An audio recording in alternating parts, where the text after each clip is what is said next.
What is up, everybody? Welcome back to the channel. I am so excited to introduce to you six-time Guinness Book of World Records holders, longer tenured female athlete in WWE history, former Divas and SmackDown champion, author of The Last Hart Beating from Dungeon to WWE. Please welcome Natalya. Natalya, how are you? I'm good. That was a tongue twist. That whole intro was Yeah. amazing. Thank Well, you. you've accomplished a lot, so congratulations. Natalia, I want to start off by saying one thing. And the first thing I got to say is I picked up your book and I started reading it and I could not put it down. I was done within a couple of hours, like in one day, knocked it out. And I was like, oh my God, I need to message her right now. But it was so late already. And I'm not kidding you, like my journal is completely full of just notes from your book because I thought it was wonderful. So congratulations, Thank you honestly. so much. Thank you so much, Denise. It's funny because I as we get closer to the book launching on the 28th of October, like there are people that have been getting early copies and reading it early, and even in a couple bookstores. Some of my friends are like, "We saw your book in Barnes and Noble," but people that are reading it are really like they're reading it fast. And I wrote the book in a way that was very deliberate. I wanted it to be very simple. I wanted the book to be extremely simple so that like no reader gets left behind. So it's a really simple read, but it's a very powerful story. So I'm so happy that you enjoyed it.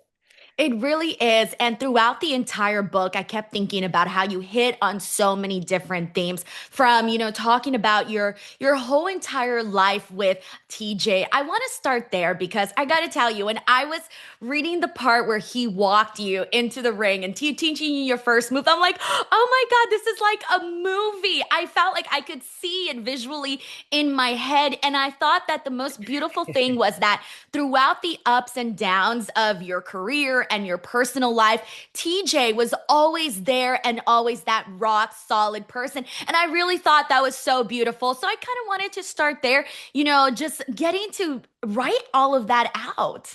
He was just somebody that was just such a constant for me. I met TJ when I was 10 and I didn't like him for about 5 years. And then I decided that he could be a friend. And then once I started wrestling, TJ was kind of the person, and I write about this quite a bit in the book, but he suggested that I wrestle. And he was the one that kind of pushed me towards wrestling. And he just has been there through every step of my journey. But he's a really extraordinary person. I feel like part of my book and my story is also his story too, from where he came from, his upbringing, to where he is now. Of course, he's doing so much great work in WWE, but like I like people hearing his story too, because people that are reading the book, they're going, wow, I never knew TJ came from that kind of background, or that he did that, or he went through that, or this happened. He's a very special part of my story. Oh my gosh. No, it was so nice to see. And you mentioned like there was a lot that I didn't know about TJ when I was reading the book too.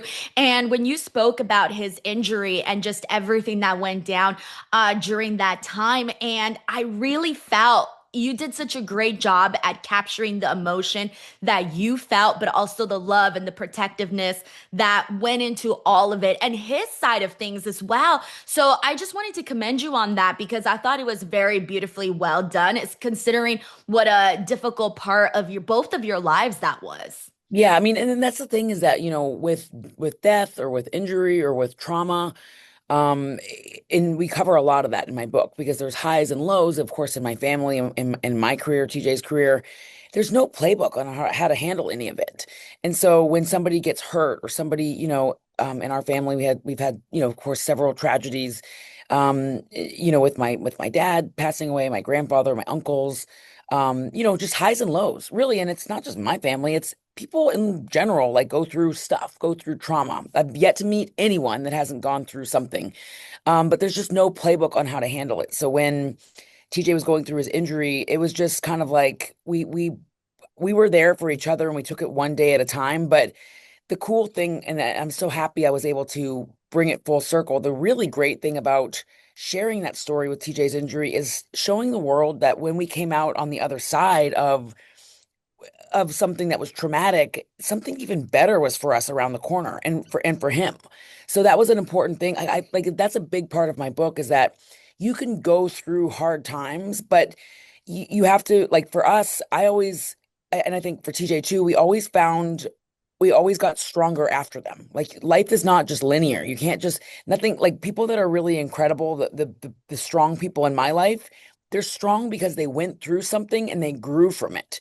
And so that's like a big lesson in sharing trauma is that, you know, sometimes hard things happen and that's life. It's part of life, not just in WWE, but like in life in general. I mean, you meet people from every walk of life that go through something, but do they come out stronger on the other side? And so people could really, look at that and see, yeah, they did come out stronger. One of the things that I was thinking about while reading that part of the book was, TJ he was very rightfully angry about how everything sort of played out. From your side of things, how did your anger, like, how did you get through that part for you personally, where you're like, okay, I'm also seeing what happened here and what shouldn't have happened, and kind of like trying to forgive and move on to that next chapter? I just think when people like with injuries, like for example, when I broke my ankle in the ring on TV in 2016, and I was scared. Everybody's reaction to trauma is different. So for TJ, he was very scared, and then he got like his emotional charge was just different than mine. For me, like we went through it together. We took it one day at a time. We navigated it together, but like I just say with grief, with trauma, with, like I said, death, injuries, all these different things that we've gone through, there's just no playbook on how to handle it. And everybody has to go through their own journey separately. And that's the thing about working in WWE is that, for almost 2 decades, I've worked in this company and I've gone through good, bad, and everything in between. And I've just I've learned a lot, but I've also learned usually the tough lessons are the ones that I've grown from the most. And I've learned a lot about like, okay, what could we have done differently next time? How can we be better? And I look at like, of course, when you're going through something, it's always easy to go hindsight's always 2020. But like now I look back at the situation and I was like, we were just dealing with everything the best that we could with with the tools and the resources that we had. But I always think TJ was destined to be where he's at right now in WWE and in the company. He was always destined for this other role.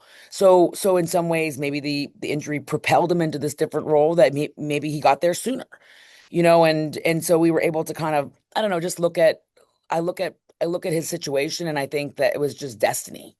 And I do think that it was important for me to write about it and share those feelings because it was definitely the hardest time of my life and TJ's life, but like we just got so strong from it. And I want people, you look at Big E. I was watching Big E on Stephanie's podcast, and he was saying like after he got injured in the ring, he was like, how do I recover from this? And you saw this very cool journey that he's gone on where he's like really in maybe the best place in his life right now where he's about to get married. He's loving his work that he's doing in WWE. He never let anger and like the bitterness of losing something like losing his career in the ring. He never let that take over. So again, that's another great lesson of like, okay, when it first happened, when Big E first got hurt, it sucked. But you find ways to navigate through it and then get stronger from it. Yeah, oh my God, 100%. And I think that came through very nicely. One of the moments that I like perked up and I was like, no, no, no, no, was that moment when Vince had said that the big payoff was going to be that he wanted you to poo your pants on TV. Natty, I felt for you so hard in that moment. And also, what I learned from that part was it is so great when the fans speak up because that was a moment that completely saved you. But throughout your career, like there was moments where you were disrespected or you weren't the person that was featured, and going through all of that and persevering. Oh my God, it was so inspiring to read that. And I feel like throughout your entire book, that was one of the big takeaways that I took from it was that any woman reading this book, girl, no matter what age you are, I feel like I felt like I connected with you with different experiences throughout the entire thing. But I guess like that's the part that I want to get at next was, oh my God, like thinking back to those moments and putting them on paper, it's a lot. Well, that storyline, and I do want to clarify this, that storyline was, I think, meant to help bring out more personality in me. So it like when we look at WWE and we look at some of the like, remember when Kurt Angle was doing that, kind of character where he was singing and like you see this Olympic gold medalist and he's kind of being goofy, he's funny, it was some of the best work that Kurt had ever done in his career because it was a funny, he was diving into a character that people hadn't seen before. So you could really see that different side. I think initially it was more to bring out entertainment. And that's the thing is sometimes things don't work out. I was never like angry that I was I was actually kind of like I was like, how are we going to embrace this? How are we going to dive into this? How am I going to make this great?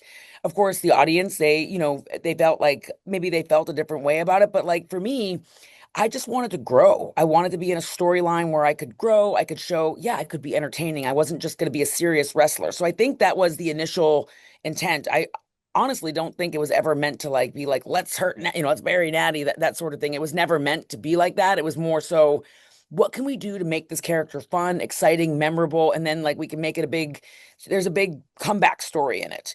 But sometimes things don't work out that way. Like it's funny because there's certain storylines that I've been a part of that they take on a life of their own and they work out to be something even better.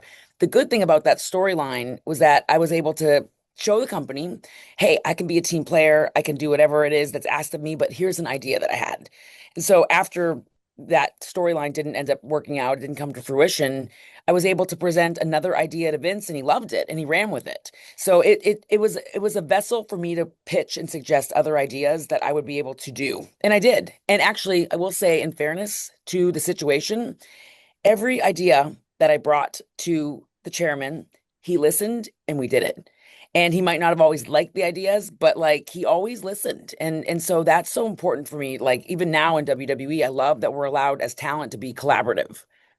Oh my God. Well, I know we're almost out of time now, but I do want to say one more thing before we wrap things up, and that is your mom. Your mom is incredible. Can I just say, like, I love your mom. Like, I was reading, she's just so strong and so, like, just so strong with everything, but just really connected. And I think a lot of people are going to connect when you talk about your father as well, because, everybody goes through different variations of family problems and whatnot. So hearing you just like, throughout, I gotta hand it to you, Natty, because throughout the entire time, like you really fought and protected your dad. And I thought that was beautiful. And I felt like, I just felt like it was very relatable to see you Yes. talk about that. Yeah. But also, shout out to your mom because she's amazing. And I know you said like she didn't want to be the focal point, but it came through though. Like her strength really came through. Thank you so much, Denise. I really like my mom is just a very big part of my life. And that's the thing is that like again, I want people to see the ups and downs of in this book. It was really important for me to not just sugarcoat everything in my life,